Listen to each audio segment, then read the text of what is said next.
took my best friends from their parents. I took them from having kids, getting married, a future. I took them from everything. In my twisted, warped mind at that time, it was, I'm just sniffing heroin, so that's okay, but I'll never shoot it. And then something clicked in my head, and I forget, I think one of my friends was telling me, if you just get it right into your blood system, you don't waste as much and it hits you faster. So I just decided I would try it. And I saw a needle on the floor. He was blue and unresponsive and had stopped breathing.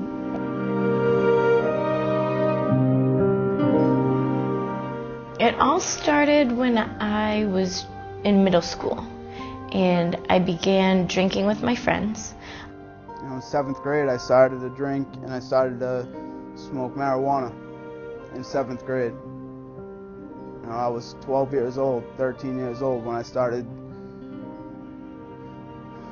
making poor choices like that. Probably sophomore year, he was taking pills and we didn't know it. And prescription pills were pretty big at that point. I was about 14, 15 years old. It pretty much just took a hold of my life. You know, alcohol and partying, I thought that's what mattered in my life at that point. And he admitted to me that night that he had been using OxyContin. We decided to go to a bar. We were all underage. I just turned 19. And at that point, my life was spinning out of control so fast that all of my dreams of ever going to college were flushed down the drain. We were in a car crash, and that we were driving home through Foxborough. I was speeding, and I was driving recklessly, and I lost control of my car. I killed my best friends. And if I just took 1 second that night to think of the consequences. I had no idea the consequences that were going to follow. I knew the consequences, we all did, but we didn't think anything was going to happen to us. I ended up overdosing in the back seat, my first time shooting heroin, and I turned purple. I stopped breathing, and they took me out of the back seat and brought me into the woods, and were essentially leaving me there to die. He's tried and tried and tried, and I pray every day that he'll make it. I really do, but it's a very harsh reality that he could die. The drug is winning, and it's frightening. I probably used with about 10, 15 people. 5 of us are sober. About 6, well, probably about 5 of them are dead. The rest, the handful of them, I mean, they're either still off and running or they're in treatment programs in Florida, like they're all over the place. But 5 of us are lucky. You know, there's no other way to describe it. I mean, not everyone makes it to the point where they're going to be okay when they come out on the other end.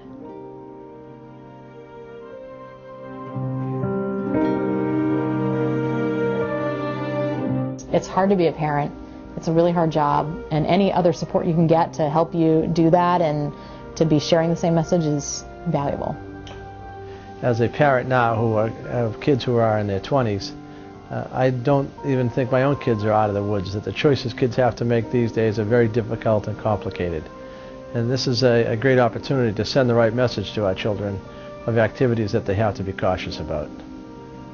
I would venture to guess 100% of students by the time they're a senior in high school have been exposed to it. Maybe not in a milieu where they're asking to participate, but they all know someone. I don't care if you're in the band, I don't care if you're a cheerleader, I don't care if you're an athlete, I don't care if you're in student council. You all know someone, and chances are you know someone who's probably addicted. It seems like every 5 or 6 years there's a new drug on the market. With alcohol, there's been a lot of marketing around products that really are aimed at young people. We've seen a lot of things like Four Loko and the energy drinks. From the 70s, marijuana has increased, the potency with the THC has increased anywhere upwards to 30 to 40% higher. And then we have a lot of prescription drug abuse with some of our young people. Prescription drugs are very easily accessible. Kids, if they we're interested in experimenting with them can get them from their own houses, from their grandparents' houses, from their peers. Some of those things have very high addiction potential. As a teenager, you're kind of naive to that fact, that you don't think about the potential side effects and what happens if you don't take it as prescribed. We just saw it as safe. Yeah, the game has changed in that way, that there's a way to progress it a lot faster than back in our day.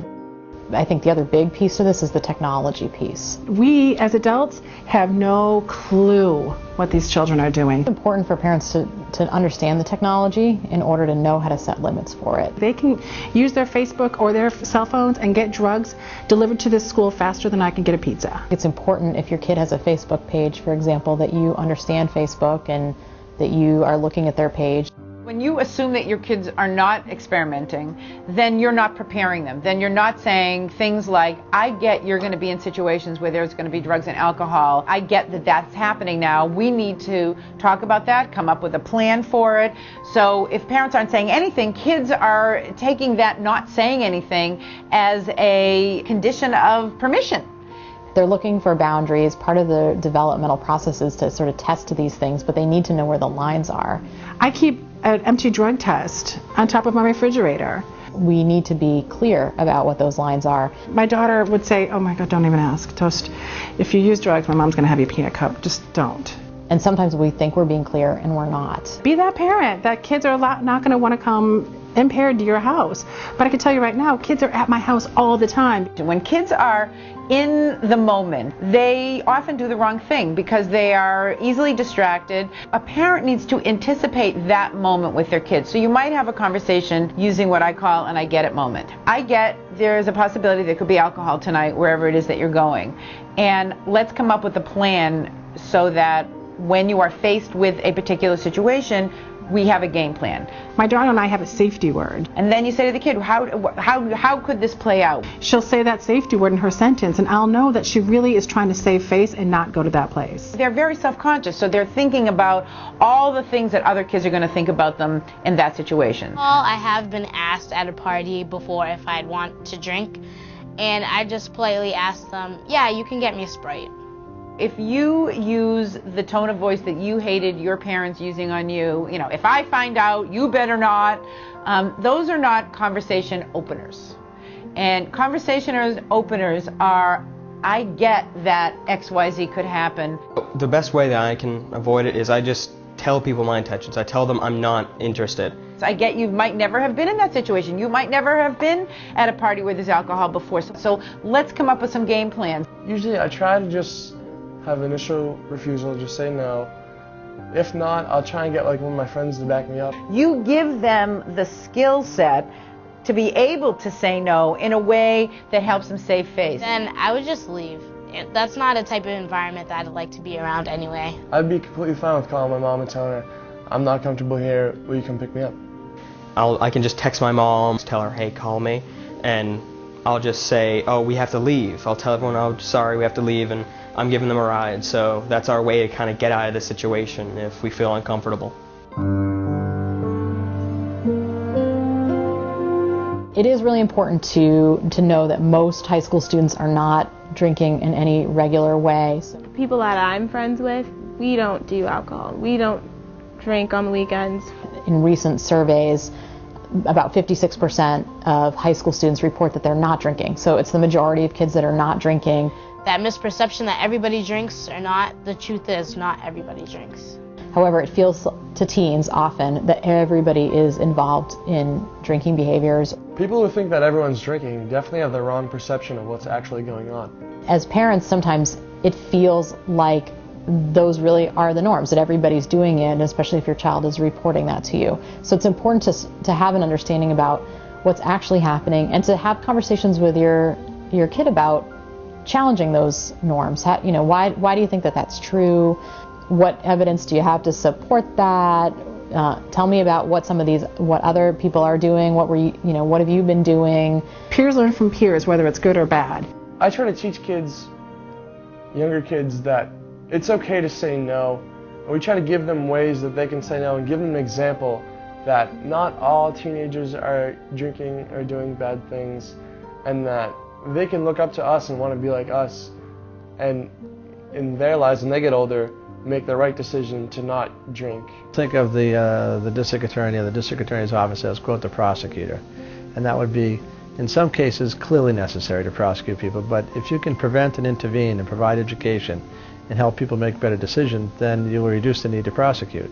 So having programs that get the word out to let people know that there are alternatives and there are education programs and there are things that may help you make better decision making, I think is a critical component of being the district attorney.